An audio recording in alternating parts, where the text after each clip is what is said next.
وہ بھی جب ریفرنس فائل ہو چکے تھے تو میاں صاحب کو اریسٹ نہیں کیا گیا تھا.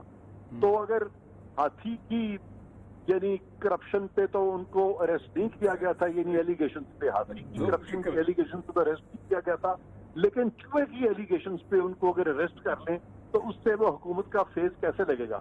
میں یہ سمجھتا ہوں عثمان صاحب اور عرصہ صاحب کہ ہماری جو فیڈرل کیبنٹ ہوتی ہے یہ وزیر اعظم کے مشیر ہوتے ہیں, وزیر اعظم کے چپڑاسی نہیں ہوتے, اور ان کا لیول بھی تقریباً وزیر اعظم کے برابر ہوتا ہے. اور مشاورت میں ان کو ایسے مشورے دینے چاہیے وزیر اعظم کو جو کہ ریزنیبل ہوں, جو کہ سمجھداری پہ مبنی ہوں, نہ کہ ایسے ان کو مشورے دیں کہ وزیر اعظم کو پتہ ہی نہ چلے اور ایک اس قسم کا فیصلہ ہو جائے. ابھی میں وہ انٹرو سن رہا تھا اولیاء صاحب کا, اور اولیاء صاحب بالکل صحیح کہہ رہے تھے کہ یہ اس میں ابھی یہ تمام چیزیں جو ہیں اس کی ضرورت ہی نہیں ہے. اور خاص طور پہ انڈر ٹیکنگ کی بات جو میں نے ابھی شروع میں آپ سے سنی, تو آپ بالکل صحیح کہتے ہیں کہ اس پہ کسی کو کیا اریسٹ کریں گے, وہ جس قسم کی انڈر ٹیکنگ لکھی ہے. اور اریسٹ وغیرہ کا پکڑ دکڑ کی اس وقت فی الحال یہ جیسے انہوں نے کہا اولیاء صاحب نے, یہ سیاسی پوائنٹ سکورنگ کا احتساب ہوتا ہے آج کل پاکستان میں. آج کل نہیں, مدتوں سے جو سیاسی پوائنٹ سکورنگ کا ہی ہو رہا ہے, اور اسی لیے ہم حکومتیں ختم کرتے چلے جاتے ہیں لیکن کرپشن جو ہے وہ نہیں رہتی ہے. تو جب تک ہم سیاست کو اور اکاؤنٹیبلٹی کو ایک دوسرے سے علیحدہ نہیں کریں گے ہم اسی طرح سے ڈبکیاں لگاتے رہیں گے. اچھا عرفان خان صاحب, ایک فکرہ بڑا عجیب سا شیخ رشید نے کل کہا, میں چاہوں گا آپ سے تبصرہ کریں کہ جی نواز شریف جب اس نے جہاز پہ چڑھتے دیکھا عمران خان نے تو وہ حیران رہ گیا کہ یہ کیا ہو گیا. اب دیکھیں صحیح بات ہے. جی ہاں, اس پہ مجھے جو یاد پڑتا ہے کیبنٹ میٹنگ ہوئی تھی, ساری کیبنٹ سے مشاورت کی گئی تھی. کیبنٹ نے کہا تھا جن کو جانے دیا جائے, حکومتی ڈاکٹرز جو تھے ان کا بھی یہی ٹیک تھا کہ ان کی پلیٹلیٹس جو ہیں وہ خطرناک حد تک کم ہو گئے. عمران خان صاحب نے خود کہا کہ فیصل سلطان کو میں نے بھجوایا, شوکت خانم والے, انہوں نے رپورٹس کا جائزہ لیا, انہوں نے کہا کہ واقعی طبیعت خراب ہے, اس لیے ہم نے پھر فیصلہ کیا ان کو بھیجنے کا, اور آج کہہ رہے ہیں کہ ساری رپورٹیں ڈرامہ تھی. ایگزیکٹلی. تو اب آپ دیکھ لیں کہ ہمارے ملک میں ہم کس قدر سیاست کے معراج پہ پہنچ چکے ہیں کہ ہر چیز جو ہے ہم اس کو پولیٹیسائز کرتے ہیں.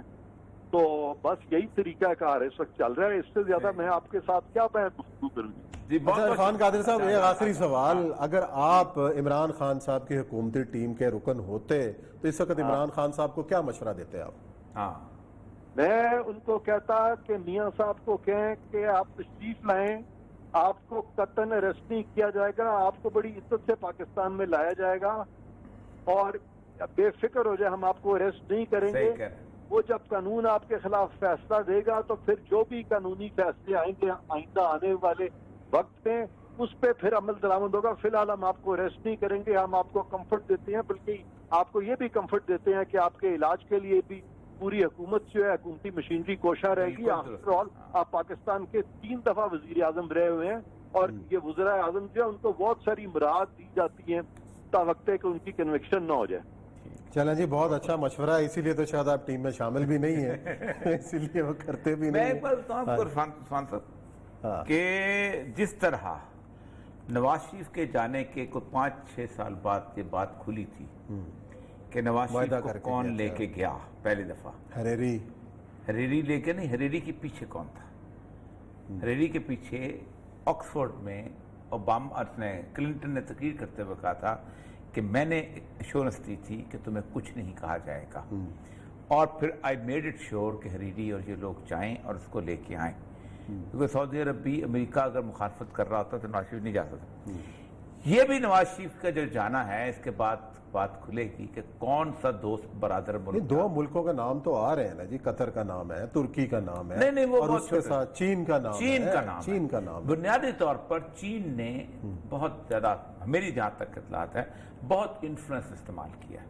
اور آپ اندازہ کریں کہ چین کی شروع میں ہمارے وزیر اعظم صاحب سے ایک ناراضگی بھی چل رہی تھی, پھر اس کے بعد ان کی کیبنٹ سے بھی ناراضگی چل رہی تھی, بلکہ پاکستان بعض بیانات کی تاریخ میں دھرنے کی وجہ سے, دھرنے میں انہوں نے ان کو خاص طور پر ریکویسٹ کی تھی کہ آپ کچھ عرصے کے لیے رک جائیں, اور پھر نواز شریف نے اس دھرنے کو ایکسپلائٹ کیا تھا کہ یہ اس لیے ہم نہیں بلا رہے کہ یہ دھرنا دیے بیٹھے، اور چین کو تو نہیں پتا حالات کیسے نیچے، تو لیکن اس کے بعد ہوا جاتا ہے کہ یہ نہیں رکے تھے۔ اس لیے پاکستان کا یہ واحد وزیر اعظم تھا کہ جس کو اتنی وارم ریسیپشن نہیں ملی تھی چائنا میں، آپ کو یاد ہوگا۔ صحیح ہے۔ پھر میری جہاں تک اطلاعات کا تعلق ہے، اس تک غلط بھی ہو سکتی ہیں، کہ جس وقت یہ وہاں جانا چاہ رہے تھے کووڈ کے معاملے کے اندر، تو یہ خود نہیں جا سکے تھے، عارف علوی کو انہوں نے کہا تھا کہ بھیجا جائے، تو عارف علوی کا واحد دورہ وہی ہے۔ تو بنیادی طور پر چین کے بارے میں کہا جاتا ہے کہ انہوں نے کہا کہ نہیں، کیونکہ وہ سمجھتے ہیں، اور آپ کو پتہ ہے کہ جس وقت انہوں نے ملتان کے اس کے اوپر اور اس کے اوپر کرپشن کے کیسز نکالنے کی ملتان میٹرو کے اوپر تو چائنیز ایمبسی بیچ میں آ گئی تھی کہ کیا تم لوگوں نے شور بجایا ہوا ہے، ہم اپنے بندے لٹکاتے پھرتے ہیں اور تم نے کرپشن کے پولیٹیکل پوائنٹس کو، خبردار پولیٹیکل پوائنٹس کالنگ کی، اور کسی کو نہیں کر سکتا۔ تو بنیادی طور پر نہ سعودی عرب نواز شریف کو نکال سکتا تھا، نہ قطر نکال سکتا تھا، نہ ترکی نکال سکتا تھا۔ تو ترکی کا آپ کا کیا انٹرسٹ ہے کہ ترکی اردگان آپ کو لے جائے؟ ترکی کے تو پاکستان میں پیسے لگاتے کماتے ہیں، آج ترکی کی بسوں کو نکال دیں، ان کی کمپنی فیل ہو جاتی ہے اس پورے علاقے سے۔ چائنا کا بنیادی انفلوئنس تھا، اور چائنا یہ سمجھتا ہے آج بھی کہ ایک سٹیبل پاکستان ہمیں ضروری ہے، ہمیں یہ ہر وقت میں بینڈ بج رہا ہے کرپشن فلانا، اور ہمیں یہ اس طرح کی چیزیں نہیں چاہیے، لیکن ہم نہیں سن رہے، ہر بات ہے۔ تو یہ کبھی وقت آئے گا، یہ میرا پروگرام ریکارڈ رکھیں کہ جب باتیں کھلیں گی تو پھر پتہ چلے گا۔ چلیں جی ناظرین، لیتے ہیں بریک، اور بریک کے بعد پروگرام کا سلسلہ جاری رکھیں گے۔